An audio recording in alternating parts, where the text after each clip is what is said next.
ये कहानी एक 18 साल के लड़के की होती है जो कि एक 36 साल की औरत के प्यार में कैसे गिर जाता है। वो दोनों मिलकर कैसे कैसे गुलछर्रे उड़ाते हैं ये आपको कहानी में आगे पता चलेगा। समाज इन दोनों के रिश्ते को कैसे देखेगा आइए जानते हैं। फिल्म की शुरुआत में हम क्रिस्टिन नाम के एक लड़के को देखते हैं जिसने अपना ग्रेजुएशन हाल ही में पास किया होता है। क्रिस्टिन और उसके दोस्त मिलकर प्लान बनाते हैं कि लड़कियों के साथ घूमने चलते हैं, वहाँ पर कुछ एंजॉय करेंगे। तभी क्रिस्टिन कहता है कि मैं घर जा रहा हूँ। तभी उसके दोस्त उसे कहते हैं कि क्या तू अपना जिंदगी भर पप्पू हाथ में लेके ही घूमेगा क्या, कभी तो इसका इस्तेमाल कर। इस बात पर बाकी दोस्त सारे हंसने लग जाते हैं। तभी क्रिस्टन के पास एक लड़की आके बोलती है क्या तुम हमारे साथ नहीं चलोगे। तब क्रिस्टन अपना भाई एक सख्त लौंडा निकलता है, वो उस लड़की को साफ मुंह पे मना कर देता है। वो कहता है कि नहीं यार मुझे घर पर जाना है, मुझे बहुत ज्यादा नींद आ रही है। तब वो लड़की कहती है तू मेरे साथ मेरे घर क्यों नहीं चलते हैं, हम दोनों साथ में सो सकते हैं। लेकिन क्रिस्टन फिर भी उसे मना कर देता है और अपने घर चला जाता है। वो जैसे ही जा रहा होता है तो वो लड़की पीछे से कहती है कि साले जिंदगी भर हाथ हिलाते रहियो। और यहीं पर क्रिस्टन की बेइज्जती हो जाती है। क्रिस्टन अपनी मोम के साथ रहता है। टाइम पास करने के लिए वो पास ही के स्टोर में जॉब करता है जिससे कुछ पैसे कमा लेता है,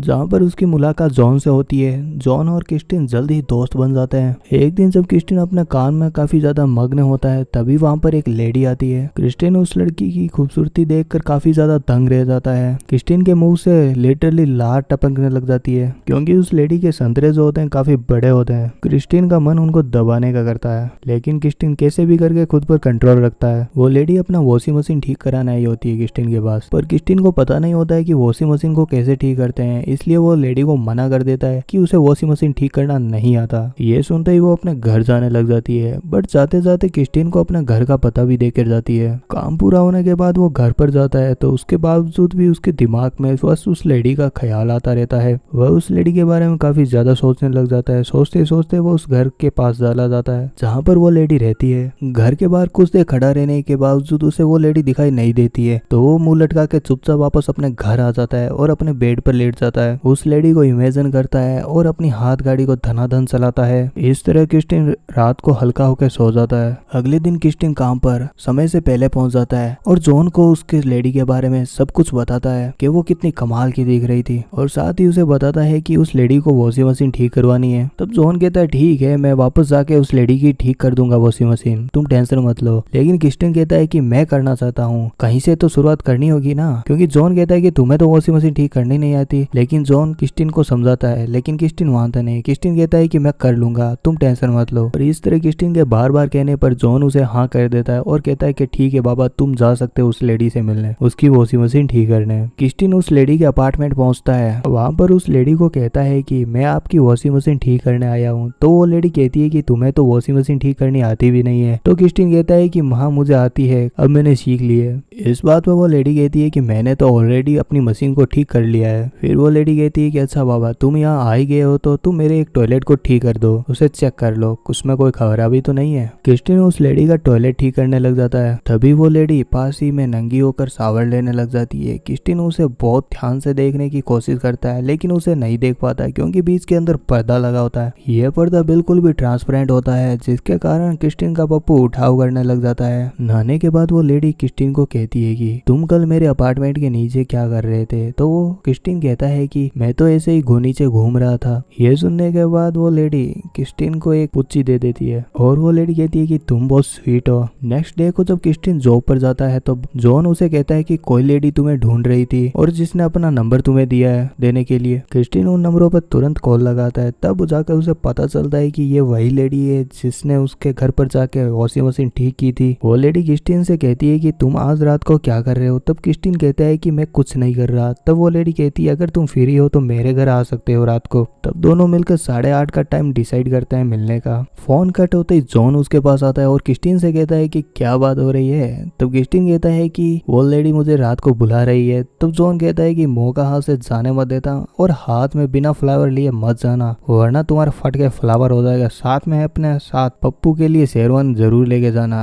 एंजॉय योर राइड। रात को क्रिस्टिन आधे घंटे पहले ही लेडी के पास आता है क्योंकि क्रिस्टिन को बहुत ज्यादा जल्दी होती है टपाटप करने की, क्योंकि क्रिस्टिन बेचारा हाथ गाड़ी चलाते चलाते बहुत ज्यादा थक चुका है। अंदर जाते ही वो लेडी क्रिस्टिन पर भूखी शेरनी की तरह टूट पड़ती है और क्रिस्टिन भी भूखा शेर की तरह टूट पड़ता है। दोनों एक दूसरे पर टूट पड़ते हैं और इस तरह क्रिस्टिन घपाघप करने लग जाता है। क्रिस्टिन ने ये सब पहली बार किया होता है तो क्रिस्टिन का पप्पू पहले राउंड में उत्तर दे देता है और वो बेचारा ठीक से चल भी नहीं पाता। क्रिस्टिन का पप्पू उदास से हो जाता है, लेकिन क्रिस्टिन हार मानने वालों में से नहीं होता है। वह दूसरे राउंड के लिए तुरंत तैयार हो जाता है और भाई साहब क्या परफॉर्मेंस देता है। ऑलरेडी क्रिस्टिन के लोहे को मान जाती है। रात को धमाकेदार परफॉर्मेंस देने के बाद क्रिस्टिन अगले दिन काफी ज्यादा खुश नजर आता है। जॉन उसे कहता है कि तुम काफी ज्यादा खुश नजर आ रहे हो। भाई क्रिस्टिन खुश होगा ही ना, उसने रात को अपना बेस्ट परफॉर्मेंस दिया है। उसे अगले दिन फिर लेडी का कॉल आ जाता है और वो मिलने का प्लान बनाते हैं। क्रिस्टिन जब उस लेडी के अपार्टमेंट में पहुंचता है तो वो देखता है कि उस लेडी के रूम का दरवाजा पहले से खुला है। क्रिस्टिन जब रूम के अंदर जाके देखता है तो वो लेडी काफी ज्यादा उसे स्वर्ग की अप्सरा की तरह लगती है। क्रिस्टिन बिना देरी किए भाई सीधे हिमालय पर्वत पर चढ़ जाता है और भाई साहब घपाघप परफॉर्मेंस देता है। क्रिस्टिन इस बारे में अपनी मोम को भी बताता है और कहता है कि मैं एक लड़की से प्यार करता हूँ। अब क्रिस्टिन की निकल पड़ी है। क्रिस्टिन रोजाना उस लड़की के पास आता और रोजाना घपाघप करता। एक दिन जॉन फिर क्रिस्टिन को पूछता है कि भाई तुम इतना खुश कैसे रह रहे हो, तुम्हारी कोई बहुत बड़ी लॉटरी लग गई क्या? तब क्रिस्टिन कहता है कि भाई पूछ मत, इतनी बड़ी लॉटरी लगी है कि हाथों में भी नहीं आ रही है। फिर क्रिस्टिन जॉन को पूरी डिटेल देता है। वो अपने और उस औरत के भी जो भी कुछ हुआ है पूरी डिटेल में उसे बताता है। क्रिस्टिन जॉन को कहता है कि उस लेडी का नाम सेने है। तब जॉन कहता है कि भाई इतनी बड़ी आइटम तेरे प्यार में गिरी कैसे है? तब क्रिस्टिन जॉन को समझाता है कि भाई जो उस लेडी को चाहिए वो अपने पास है, जो अपन को चाहिए वो उस लेडी के पास है। सिंपल लॉजिक है भाई।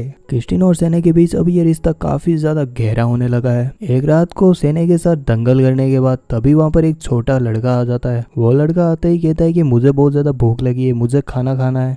दरअसल वो लड़का सैनी का ही था। सैनी का डिवोर्स हो रखा है और उसका एक बच्चा भी है। ये बात क्रिस्टिन को बिल्कुल भी पता नहीं होती है। जैसे ही इस बात का खुलासा हुआ क्रिस्टिन तुरंत वहाँ से खड़ा होकर रवाना होने लगा। तभी सैनी उसे रोकती है और कहती है कि रुको क्रिस्टिन, क्या हुआ? तब क्रिस्टिन कहता है कि तुम बताओ मुझे कब बताने वाली थी अपने बेटे के बारे में? तब सैनी कहती है मैं तुम्हें बताने ही वाली थी। सैनी कहती है कि हम दोनों घपाघप करने में बिजी थे, इस दौरान मुझे मौका ही नहीं मिला कभी तुम्हें सारी बातें बताने के लिए। क्रिस्टिन वहां से चला जाता है और अगले दिन हम देखते हैं कि जॉन और क्रिस्टिन दोनों फुटबॉल खेल रहे हैं। जब ये दोनों फुटबॉल खेल रहे होते हैं तभी क्रिस्टिन की मोम आ जाती है। तब क्रिस्टिन मोम को जॉन से इंट्रोड्यूस कराती है। थोड़ी देर बातचीत के बाद उसकी मोम वहां से चली जाती है। क्रिस्टिन रात को भी सैनी से मिलने जाता है क्योंकि वो सैनी के बिना नहीं रह पाता है। जब वो सैनी के अपार्टमेंट की बेल बजाता है तो उसका दरवाजा खोलने उसका सैनी का बेटा आता है। सैनी के बेटे का नाम गैस्पर होता है। खाना खाते वक्त सैनी अपने बेटे जैस्पर से कहती है कि सारा खाना फिनिश करो तभी तुम क्रिस्टिन की तरह स्ट्रांग बन पाओगे। खाना खाते वक्त गैस्पर क्रिस्टिन से उसकी उम्र पूछता है। क्रिस्टिन उसे उम्र अपनी 18 बताता है। तब इस पर गैस्पर कहता है कि मेरी मोम की उम्र तो 36 वर्ष है। वो कहता है फिर भी मेरी मोम यंग लगती है। क्रिस्टिन को भी इस बात की उम्मीद नहीं होती है कि उसकी उम्र 36 वर्ष है। सैनी फिर भी इतनी यंग है और उसके संतरे काफी बड़े हैं। जैसे ही गैस्पर अपना खाना फिनिश करके रूम के अंदर जाता है तुरंत क्रिस्टिन तुरंत समय गवाई सैनी पर टूट पड़ता है क्योंकि क्रिस्टिन को जिस प्रकार की भूख होती है वो खाने से नहीं मिटती। अगले दिन क्रिस्टिन को सैनी का फोन आता है। तब सैनी कहता है कि और बेबी क्या प्रोग्राम है आज का? तब सैनी कहती है कि अब हमें मिलना बंद करना होगा। क्रिस्टिन सैनी से कहता है कि गैस्पर ने तुम्हें कुछ कहा क्या? तब सैनी कहती है हाँ, उसे ये सब काफी ज्यादा कंफ्यूजिंग लग रहा है इसलिए मैं चाहती हूँ कि अब हम मिलना बंद कर दें। सैनी कहती है कि अब मैं तुमसे नहीं मिल सकती, मुझे अपने बेटे गैस्पर का ख्याल रखना है, इसलिए आज के बाद मुझसे मिलने की कोशिश मत करना, गुड बाय। ये बातें सुनते ही क्रिस्टिन देवदास मोड में चला जाता है। उसे समझ नहीं आ रहा होता है कि सैनी ने ऐसा क्यों किया। वह खुद को अपने रूम में बंद कर लेता है। वह शाम को सैनी के अपार्टमेंट में जाता है पर सैनी दरवाजा नहीं खोलती। वह रात भर दरवाजा खटखटाता रह जाता है और थक कर सैनी के दरवाजे पर ही सो जाता है। सुबह सैनी जब दरवाजा खोलती है तो देखती है कि क्रिस्टिन उसके दरवाजे पर सो रहा है। सैनी उस पर काफी ज्यादा गुस्सा होती है। वो कहती है कि तुम मेरा पीछा छोड़ दो, मैं तुमसे अब नहीं मिल सकती, तुम क्या पागलों की तरह मुझे पीछे पड़े हो। सैनी क्रिस्टिन को कहती है कि हमारे बीच जो कुछ भी हुआ उसे सपना समझकर भूल जाओ। देवदा क्रिस्टिन ये सारी बात किसे बताता? वह सीधे अपने मोम को पास आता है और उसे सारी बात बताता है। वो कहता है कि उस लेडी की उम्र 36 साल है और वो पास ही के अपार्टमेंट में रहती है। क्रिस्टिन अपनी मोम को कहता है कि उसका एक बेटा भी है जो कि उसके साथ ही रहता है। क्रिस्टिन की मोम क्रिस्टिन से कहती है कि तुम्हारा दिमाग तो खराब नहीं हो गया, उसकी उम्र 36 साल है और तुम्हारी उम्र 18 साल, देखा जाए तो वो तुम्हारी माँ के जैसी है, उसकी उम्र तुमसे आधी है। अब क्रिस्टिन की मॉम को कौन समझाए कि उसकी उम्र भले ही बड़ी है बट उसके संतरे भी तो बड़े हैं, जिस पर अपना क्रिस्टिन भाई फिदा है। अब क्रिस्टिन का काम में बिल्कुल भी मन नहीं लग रहा है, क्योंकि मन कैसे लगेगा, भाई का अभी अभी ब्रेकअप जो हुआ है। एक दिन जॉन क्रिस्टिन को समझाता है कि जो हुआ सो हुआ, लेकिन तुमने एंजॉय तो किया ना। वो दोनों बात कर रहे होते हैं, तभी वहाँ पर सैनी आ जाती है। सैनी क्रिस्टिन से कहती है कि आज मैं अपने किसी खास दोस्त से मिलने जा रही हूँ, क्या तुम मेरे बेटे का ख्याल रखोगे। क्रिस्टिन उसे मना नहीं कर पाता और हाँ कर देता है। सैनी कहती है ठीक है, तुम शाम को 6 बजे मेरे अपार्टमेंट आ जाना। सैनी के जाने के बाद जॉन क्रिस्टिन से कहता है कि तुम भी एक अव्वल नंबर के गधे हो, अभी हाल ही में तो उसने तुम्हारा काटा है और तुम वापस उसके कटवाने के लिए जा रहे हो। क्रिस्टिन इस बात का जवाब जॉन को कुछ नहीं दे पाता है, वो चुपचाप रहता है और शाम को गैस्पर का ध्यान रखने के लिए उसके अपार्टमेंट में चला जाता है। गैस्पर को सुलाने के बाद क्रिस्टिन खुद भी सोने की कोशिश कर रहा होता है, पर क्रिस्टिन को लगातार नींद नहीं आ रही होती है। तभी वहाँ पर सैनी आ जाती है, वो भी पूरी तरह से नंगी, और वो क्रिस्टिन पर चढ़कर उसे पुच्ची करने लग जाती है। सैनी क्रिस्टिन से कहती है कि मैंने तुम्हें बहुत मिस किया। तब क्रिस्टिन कहता है कि झूठ मत बोलो, तुमने मुझे बिल्कुल भी मिस नहीं किया। क्रिस्टिन कहता है कि तुम अगर मुझे इतना ही मिस कर रही थी, तुमने मुझे खुद से अलग क्यों किया। तब सैनी कहती है कि अब तुम टेंशन मत लो, हम दोनों साथ ही रहेंगे। और ये कहते हुए वो दोनों दंगल करने लग जाते हैं। अगली सुबह सैनी क्रिस्टिन से कहती है कि मुझे तुम्हारी मॉम से मिलना है, और क्रिस्टिन भी अब उसे अपनी मॉम से मिलाने के लिए इनवाइट करता है। सैनी सभी के लिए खाना बना रही होती है, तब ये बातें कर रही है। तब सैनी क्रिस्टिन से कहती है कि तुम इतने नर्वस क्यों लग रहे हो, मैं तुम्हारी गर्लफ्रेंड नहीं हूँ क्या। क्रिस्टिन कहता है नहीं नहीं, ऐसी कोई बात नहीं है। तभी गैस पर बोल पड़ता है, वो कहता है कि क्रिस्टिन 18 साल का है और तुम 36 साल की हो। तब सैनी कहती है क्या हुआ, तो प्यार और जंग में सब जायज होता है। अब इस गधे गैस्पर को कौन समझाए कि भाई उम्र में बड़ी है तो भाई संतरे भी तो बड़े मिल रहे हैं क्रिस्टिन को। तभी वहाँ पर बेल बजती है और दरवाजा खोलने पर हम देखते हैं कि क्रिस्टिन की मोम वहाँ पर आई है। सभी एक दूसरे से हेलो हाय फॉर्मली करते हैं, सभी एक साथ डिनर करने लग जाते हैं। तभी क्रिस्टिन की मोम कहती है कि अब क्रिस्टिन को पढ़ाई करने के लिए बाहर जाना होगा, तब तुम दोनों कैसे मैनेज कर पाओगे इस रिलेशन को। दरअसल इस बात का बिल्कुल भी पता सैनी को नहीं होता है, तो वो क्रिस्टिन को हेल्प के बहाने किचन के अंदर ले जाती है। सैनी क्रिस्टिन से कहती है कि तुम मुझे ये बात कब बताने वाले थे।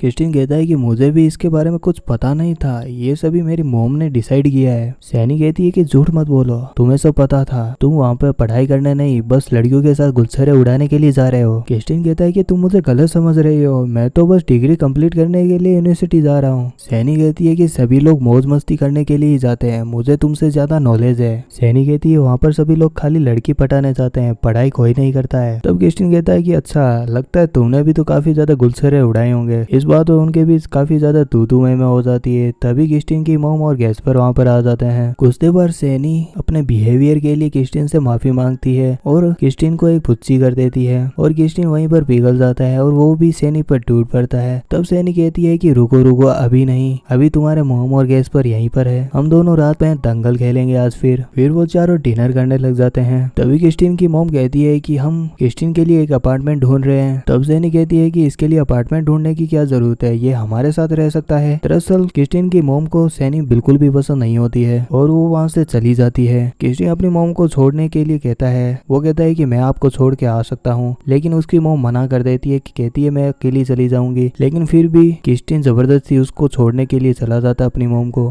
क्रिस्टिन मॉम को घर छोड़ के वापस सैनी के पास आता है। तब सैनी क्रिस्टिन से कहती है कि क्या तुम्हारी मॉम मुझे पसंद नहीं करती है क्या। तब क्रिस्टिन कहता है नहीं नहीं, ऐसी कोई बात नहीं है। सैनी फिर से क्रिस्टिन के अंदर के जानवर को जगाने की कोशिश करती है। जब उसका जानवर जाग जाता है, फिर सैनी कहती है कि चलो आज कुछ नया ट्राई करते हैं। फिर दोनों मिलकर काफी ज्यादा धुआंधार परफॉर्मेंस देते हैं। रात भर क्रिकेट खेलने के बाद अगले दिन सैनी क्रिस्टिन को कॉल करती है और कहती है कि तुम आज रात डिनर पर आने वाले थे, तुम आए नहीं, तुम्हारी मॉम ने तुमसे कुछ कहा क्या। तब क्रिस्टिन कहता है कि नहीं, मैं अब तुमसे नहीं मिल सकता, आज के बाद तुम मुझे भूल जाना। सैनी कहती है कि क्यों, क्या हुआ, तुम्हें कोई और गर्लफ्रेंड मिल गई है क्या। तब क्रिस्टिन कहता है नहीं नहीं, ऐसी कोई बात नहीं है, हमें बस अब ये सब बंद कर देना होगा। क्रिस्टिन कहता है कि मैं तुम्हारे साथ अब और दंगल नहीं खेल सकता। तब सैनी कहती है कि अच्छा, तुम मेरे साथ दंगल खेलने के लिए बस रह रहे थे क्या, तुम मुझसे प्यार नहीं करते हो क्या। क्रिस्टिन इस बात का कोई जवाब नहीं देता है और सैनी भी इससे फोन कट कर देती है। शायद क्रिस्टिन की चुप्पी में उसे अपना जवाब मिल चुका था। आधी रात को सैनी क्रिस्टिन के घर के बाहर जाके चिल्लाने लग जाती है, जोर जोर से रोने लग जाती है। क्रिस्टिन सामने देखकर दंग रह जाता है और तुरंत नीचे जाकर सैनी को चुप कराने की कोशिश करता है। क्रिस्टिन सैनी को उसके अपार्टमेंट लेके जाता है। वहाँ पर सैनी क्रिस्टिन से कहती है कि तुमने मेरे साथ ऐसा क्यों किया।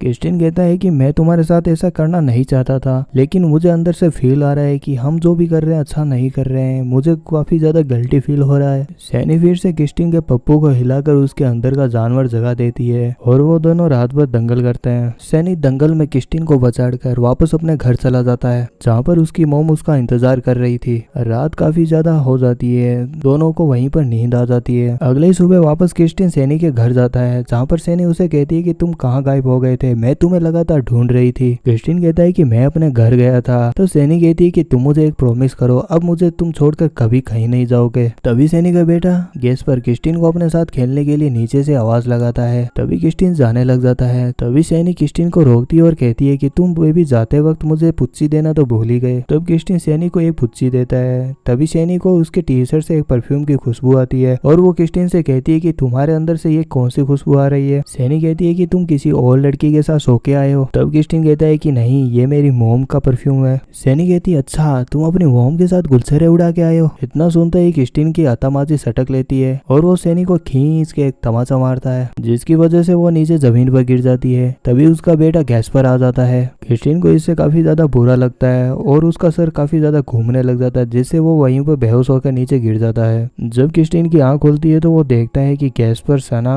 तीनों एक साथ सो रहे हैं। क्रिस्टीन उठकर अपने घर जाने लग जाता है और जाते जाते आखिरी बार सैनी को गुड बाय कहता है। ये वीडियो आपको अच्छा लगा, वीडियो को लाइक जरूर करें, चैनल पर नए चैनल को सब्सक्राइब जरूर करें and finally God bless you all.